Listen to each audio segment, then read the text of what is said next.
detail is better. Okay. Cool. Just one more clap, please. Brilliant. Thank you. Okay. Excuse me 1 second. And going back to this imposing our conventional sense of music upon George, again, this is going to be another very long story for a moment. When he was going to be one of the headline acts at my friend Jane Haynes's benefit concert, she was a disciple of the silent Indian master Meher Baba, the one who inspired Don't Worry, Be Happy. And she managed a community center in South Carolina in 1976 for the bicentennial. She was going to have a benefit 3 days of concerts to celebrate the bicentennial and also to raise money for her community center. And George and John, some other musicians named Kelton and Debbie Champion, were also going to play and be one of the headliners on the third day. And I recently came across some correspondence between Jane and me, and once again she was imposing the rather conventional playlist upon poor George. So maybe that's his destiny to be so advanced musically beyond all the rest of us and forced to come down to earth to play standard numbers, period. So anyway, here comes another very, very long story. Was in April of 1976, maybe a day, either the week before or 2 weeks before, one Sunday, Jane Haynes came up to Charlotte. She was going to see the PTL Club people, I don't know, Jimmy Baker and Tammy Faye, about broadcasting their benefit concert because the PTL Club had totally state-of-the-art studios. And eventually she went to them on Monday, and they were very interested in her until they found out she could not contribute anything more to their $168 million they had stashed away, and was actually asking for charitable filming, and basically they just treated her very shabbily. But can I just stop you there just quickly? Do you want to keep your eye line? Or? Oh, you want my? Oh, sorry. I thought. Okay.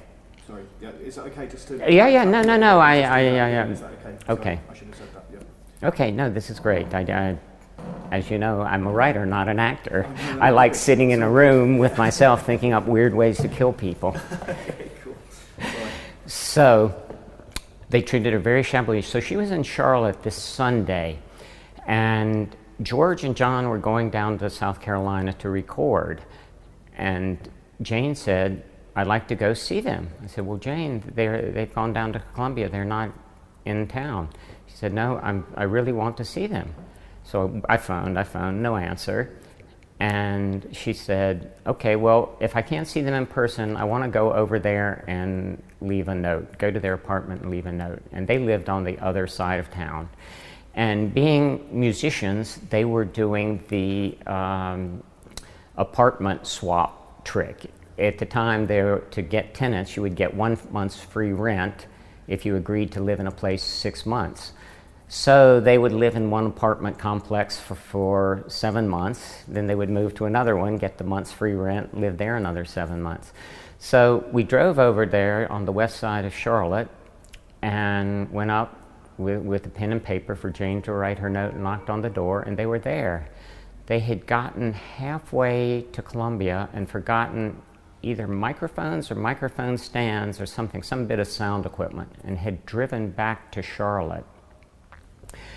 And for an hour and a half or so, Jane talked to them about the concert, about their stay at the Myrtle Beach Center after the concert.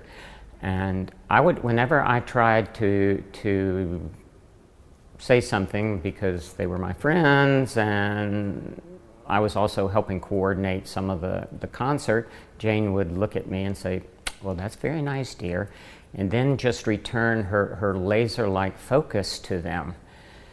And eventually, after about an hour and a half, they said goodbye, and they drove down to Columbia to recording session, and that trip went okay. And then the next week, I got this letter from Jane where she was imposing a playlist upon them, and she said, "I'm so sorry to be so obituary about making them play these songs." I thought, well, that's a very, very weird use of this word. I've never heard it used in this context before. And then one Tuesday night, I was working in the labs of the flour mills up off of North Tryon Street in the labs, and I was working the graveyard shift, as it were, and I would take a nap before I went to work. And one night, I think it was like on a Tuesday, I went to sleep, and my brother was murdered in a drug deal out in Tucson, Arizona, the previous year. And I hadn't dreamt about him or anything. And I had this, it was literally a vision that I was in my old house in Baltimore, and my murdered brother came to see me, and just to say hello. And I said, "Well, what is heaven like?" And I said, "Well, how did you know I didn't go somewhere else?" And I said, "Well, I hope you went to heaven." He says, "Well, do you like the mountains?" And I said, "Yeah, I love the mountains." And he said, "Well, it's like the mountains, but actually I find it kind of boring." And he said, "Listen, I've got to go back and greet the new arrivals." And I said, wait, you've come all this way, come back into the house and say hello to Mom and Dad. You know, they'll want to know how you're doing. So he said, "Listen, I have really got to go meet the new arrivals." And then, so we went back into the house. He said hello to my parents and my grandmother and stuff. And then he said, "Now I really, really must go."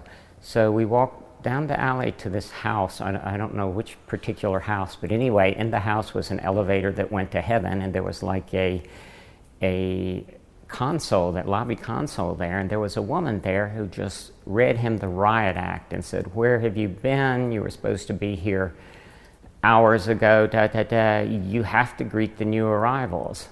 And this was on a Tuesday night, and it was just so incredibly vivid that I wrote it down.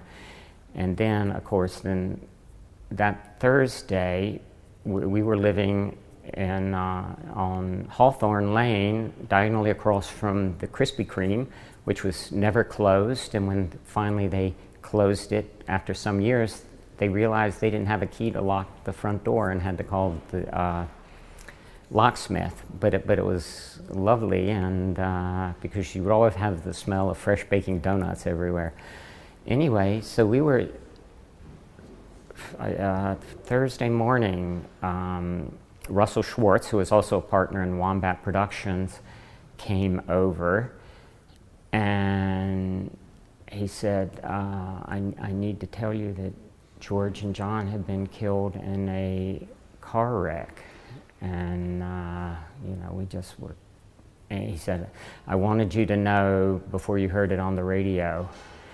And my wife Lisa and I were babysitting Russell's dog, George the dog, who is the most wonderful dog in the whole world, but was a bit of a misogynist because Russell's previous girlfriend had refused to let him sleep on the bed, and he had developed a real hostility towards women ever since. And he sort of tolerated my wife because she fed him. But anyway, I always remember that when Russell told us the news, my wife collapsed on the sofa, and George the dog just walked across the room and put his paw on her knee. It was so sad and so sweet. So, but anyway, just bits and pieces about George. I don't know if probably other people have commented on this. George was a Leo, and he had the most gorgeous Robert Plant hair that even women would be jealous. And his favorite movie star was Whit Bissell, and I had no idea who Whit Bissell was, but apparently he was a B-list actor that was like in every second-rate movie in the entire world, and George and John would stay up till all hours whenever there was a movie with Whit Bissell in it. And I'm just going to reset. sorry, sure.